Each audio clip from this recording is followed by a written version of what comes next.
Semakin seseorang mendekat kepada Tuhan, justru di saat itulah syahwat seringkali bangkit lebih kuat. Bukan karena ibadahnya lemah, tapi karena cahaya zikir sedang menembus lapisan batin paling dalam, menampakkan apa yang selama ini tersembunyi. Inilah sebab mengapa seseorang yang merasa suci bisa tiba-tiba diserang hasrat. Bukan pertanda kegagalan, tapi awal perjalanan menuju pengenalan diri yang sejati. Syahwat yang muncul di tengah zikir bukan musuh yang harus dibenci. Ia adalah cermin yang memantulkan sisa-sisa luka, tekanan, dan nafsu yang belum terselesaikan. Seringkali manusia hanya menekan syahwat, bukan menaklukkannya. Maka saat zikir menguat, tekanan itu muncul kendali, mengajak jiwa untuk benar-benar membersihkan diri, bukan sekedar memoles permukaan. Setiap zikir adalah cahaya, dan cahaya akan menampakkan debu yang paling halus. Makin dalam zikir seseorang, makin ia dihadapkan pada kenangan, luka lama, bayang-bayang fantasi, dan syahwat. Ini bukan halangan, tapi proses alamiah dari pembersihan jiwa. Tidak ada kemurnian tanpa pengupasan lapisan kegelapan terlebih dahulu. Zikir membangkitkan energi besar di dalam tubuh. Jika energi itu tidak diarahkan, ia bisa berubah menjadi dorongan syahwat yang membara. Energi zikir harus diarahkan. Bisa menjadi cinta yang murni, bisa menjadi kekuatan untuk berkarya, atau justru menjadi bara syahwat jika tidak diberi jalur yang tepat. Tasbih bukan tameng dari nafsu.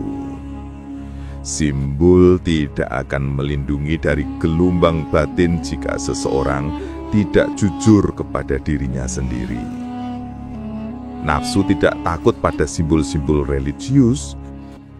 Nafsu hanya tunduk pada kesadaran yang jujur dan keinginan untuk memahami, lalu menempatkan hasrat di tempat yang semestinya. Syahwat sangat pandai menyamar. Ia bisa ada dalam bentuk cinta, perhatian, bahkan niat baik. Tapi jika dilihat lebih dalam, yang dikejar hanyalah kepuasan, bukan pengorbanan. Maka waspada pada niat yang tampak suci tapi membawa keresahan. Hanya ketenangan yang menunjukkan apakah itu cinta atau nafsu. Perbedaan antara rindu dan nafsu sangat tipis. Rindu membuat seseorang sabar, sedangkan nafsu membuat gelisah. Rindu menguatkan jiwa, sementara nafsu melemahkan keteguhan hati. Hanya hati yang jernih yang bisa membedakan keduanya dan tidak terjebak dalam ilusi. Setan tidak menggoda orang yang jauh dari Tuhan, tapi menunggu di gerbang para pecintanya. Saat seseorang sedang dalam sujud terdalam, justru saat itu bayangan tubuh yang dirindukan bisa muncul menggantikan wajah Tuhan yang dituju. Syahwat menjadi celah paling lembut untuk masuknya tipu daya. Kadang syahwat menguat bukan karena hati kotor, tapi tubuh yang lelah, kurang tidur, terlalu banyak menyendiri, dan minim gerak membuat tubuh menjadi ruang kosong yang mudah diisi oleh bisikan syahwat. Maka menjaga kebugaran tubuh juga bagian dari menjaga kesucian batin. Doa bukan tempat untuk menyembunyikan syahwat, tapi ruang untuk menelanjangi keinginan yang sesungguhnya. Di hadapan Tuhan, seseorang tidak perlu menjadi malaikat. Ia cukup menjadi manusia yang jujur berkata, "Aku sedang bergelora, tapi aku ingin Engkau, bukan sekedar kenikmatan." Syahwat adalah api. Ia bisa membakar habis kehormatan, tapi juga bisa menempa jiwa. Seperti besi yang dibentuk dalam panas, jiwa pun dibentuk dalam gejolak. Yang membedakan adalah apakah seseorang memilih melarikan diri atau mengolah api itu menjadi kekuatan untuk naik ke level yang lebih tinggi. Nafsu bukan untuk dimatikan. Jika ditekan habis-habisan, ia akan muncul kembali dalam bentuk yang lebih liar dan tersembunyi. Nafsu tidak untuk dibunuh, tapi dijadikan pelayan.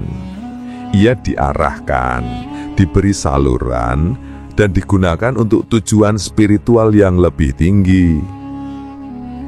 Jalan menuju Tuhan tidak selalu tenang.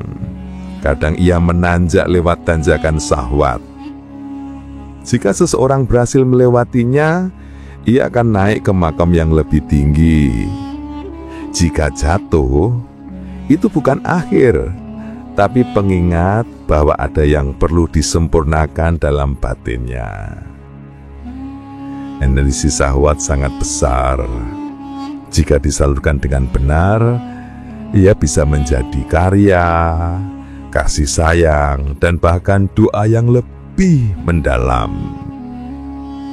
Jangan disia-siakan, jangan dimatikan, tapi ubah menjadi kekuatan yang memperkuat cinta kepada Tuhan. Orang kuat adalah yang mampu menahan lapar, tapi orang yang lebih kuat adalah yang mampu menahan bayangan tubuh yang diinginkan. Ia bukan hanya menahan, tapi memilih untuk tidak menikmati sesuatu demi Tuhan. Itu bukan kelemahan, tapi kekuatan jiwa yang luar biasa. Siapa yang mampu menaklukkan syahwatnya, maka dunia akan tunduk padanya. Sebab orang seperti itu sudah tidak bisa dibeli, tidak bisa dirayu, tidak bisa dijatuhkan oleh kenikmatan semu.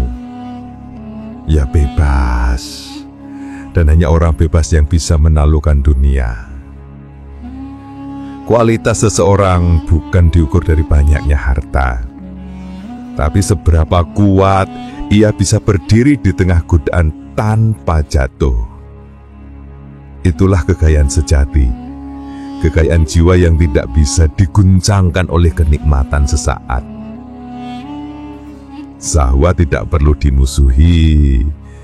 Ia bisa berdamai dengan spiritualitas jika seseorang sadar bahwa tubuh dan jiwa punya tempatnya masing-masing. Bukan untuk disingkirkan, tapi untuk diselaraskan agar perjalanan spiritual semakin kokoh. Cinta kepada Tuhan tidak akan penuh jika seseorang masih menjadi budak kenikmatan kecil. Cinta tertinggi lahir dari pengorbanan terbesar. Ketika seseorang berkata, "Aku sanggup menikmati, tapi aku memilih tidak, karena aku mencintaimu lebih dari kenikmatan itu." Jalan menaklukkan syahwat itu sunyi. Tidak banyak yang tahu, tidak ada panggung, tidak ada pujian. Tapi langit mencatat, malaikat menyaksikan, dan Tuhan tersenyum pada mereka yang diam-diam menundukkan gejolaknya demi cinta yang lebih tinggi. Sebelum Allah mendekatkan seseorang, Ia uji dulu lewat jarak. Sebelum Ia beri ketenangan, Ia izinkan gejolak. Dan sebelum Ia limpahkan cahaya, Ia biarkan seseorang berjalan di lorong gelap syahwat. Semua itu bukan hukuman, tapi jalan penyucian. Jika hari ini syahwat sedang kuat, jangan langsung merasa hina. itu bisa jadi tanda bahwa Tuhan sedang menyiapkan makom yang lebih tinggi. Dan jika seseorang mampu bertahan hari ini, maka esok jiwanya akan lebih bersinar. Sebab yang mampu menang atas dirinya sendiri, dialah yang layak mencintai Tuhan sepenuhnya. Oke, jangan lupa dibantu untuk klik komen dan subscribe channel ini. Dan klik lonceng notifikasinya ya. Terima kasih banyak.